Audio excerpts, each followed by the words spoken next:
देशमुखांचे गाव आणि कुलकर्ण्यांचं नाव हा प्रकार मला जरा नीटच्या विषयामध्ये गमतीशीर वाटतोय.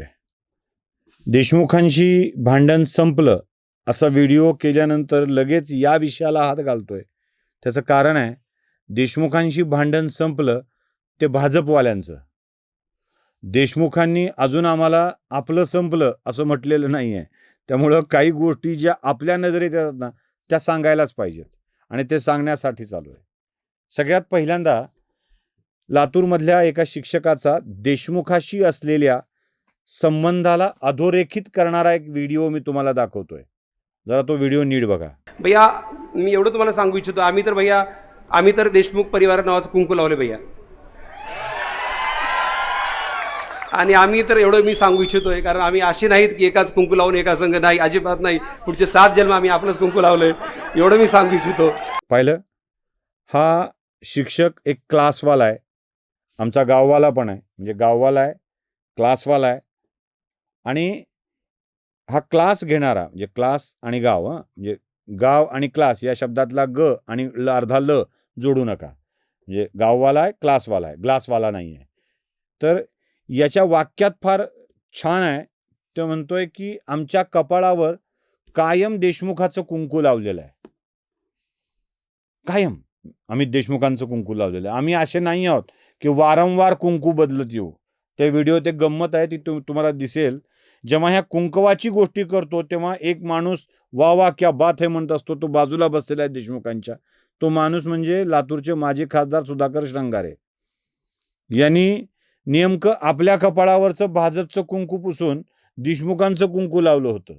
निवडणूक संपल्या की पुन्हा देशमुखांचं कुंकू पुसून भाजपचं कुंकू लावून घेतलेलं आहे. म्हणजे हे ते वावा म्हणत होते आणि त्यावेळेला आपल्या कपाळावरचं कुंकू म्हणून मोठेगावकर नावाचे क्लासवाले सांगत होते. आता हे मोठेगावकर म्हणजे स्वतःकडं नवरा म्हणून घेत होते देशमुखांना, आणि याच मोठेगावकरांची चौकशी झाली आहे 10 तास का 9 तास CBIने त्यांच्या घरी केली आहे. मला मीडियावाल्यांचं आश्चर्य असं वाटतं की त्याच्या अपार्टमेंटचं नाव दाखवलं, एका क्लासवाल्याची चौकशी असं म्हणाले, पण नाव घ्यायला मात्र लाजत होते. का लाजत होते माहीत नाही. नाव घ्यायला ते त्यांना नवरा म्हणत होते, म्हणजे कुंकूवाले. ते त्यांना बायको समजत होते की नाही मला माहीत नाही. नाव घ्यायला मीडियावाले लाजत होते. कसं कसं कसं कसं करत आपलं उगाच. ते काय बोलले, ते मला बोलले, ते म्हणले कोण आहे, मी म्हणले मीच, खूप वर्षांनी ते मला बोलले. असंच चालू होतं सगळं. लाजत मुरडत मूर्खत आपलं. एका क्लासवाल्याची चौकशी करण्यात आली. CBIचं पथक थांबलेलं आहे. संध्याकाळी गेलं, काही त्यांना घेऊन गेलंच नाही, म्हणजे ते निर्दोष आहेत वगैरे वगैरे सगळ्या बातम्या देत होते. निर्दोष असतील नसतील मला माहीत नाही. पण याच क्लासवाल्यांचा एक व्हिडिओ व्हायरल झाला होता. तो आता दाखवत नाही मी, कारण मी शब्द दिलाय तुम्हाला की हे करणार नाही, असं उघड करणार नाही ओळख. कारण त्या व्हिडिओमध्ये नुसती क्लासवाल्याची ओळख होत नाही, त्या मुलींची ओळख पण उघड होते. त्यामुळे तो व्हिडिओ मी पुन्हा दाखवत नाही. मागे दाखवला होता. त्यांचा व्हिडिओ पण व्हायरल झाला होता की त्यांच्या मॉक टेस्टमधले जशाच तसे प्रश्न उतरलेले होते. हाताने लिहिलेली प्रश्नपत्रिका. एवढे सुपरस्टार क्लासवाले हाताने लिहिलेल्या प्रश्नपत्रिका वापरतात. कसं असतं मला माहीत नाही, कोणाशी कॉन्टॅक्ट आहेत मला माहीत नाही. पण जशाच तसे उतरणारे, काय मोठेगावकरांची बुद्धी आहे बघा. जशाच तसे कितीतरी टक्के, 80-90% प्रश्न परफेक्ट उतरणारे येतात. पण मीडिया मात्र लाजते या मोठेगावकरांचं नाव घ्यायला, कारण त्यांच्या कपाळावर देशमुखाचं कुंकू आहे. धटिंगणाच्या बायकोकडं आदरानं बघायचं असतं. गावातल्या मोठ्या माणसाच्या बायकोला कुणी काय ग बाई कुठं चालली म्हणत नाही. वहिनी कुठं जाताय असं विचारलं जातं. तसं याचं नाव घेताना मीडियावाल्याला लाज वाटत होती. आणि हेच मीडियावाले त्या PV कुलकर्णी नावाच्या प्राध्यापकाला अटक झाली. सगळ्यात पहिल्यांदा आनंदाच्या उकड्या. सापडला, कुलकर्णी सापडला. आणि या आनंदाच्या उकळ्यातून नराधम कुलकर्णी, फालतू कुलकर्णी असेल, तो नराधम असेल, फालतू असेल, काय असेल तो असेल, त्याच्यावर कारवाई व्हायला हवी. हा चोट्टा जर पेपर चोरत असेल आणि लोकांना पैसा करता देत असेल ना, तर अशा लालची लाचार माणसांना योग्य ती शिक्षा मिळायला हवी. आम्ही त्याच्याशी पूर्ण सहमत आहोत. त्याला अपराध सिद्ध झाला तर शिक्षा द्यावी.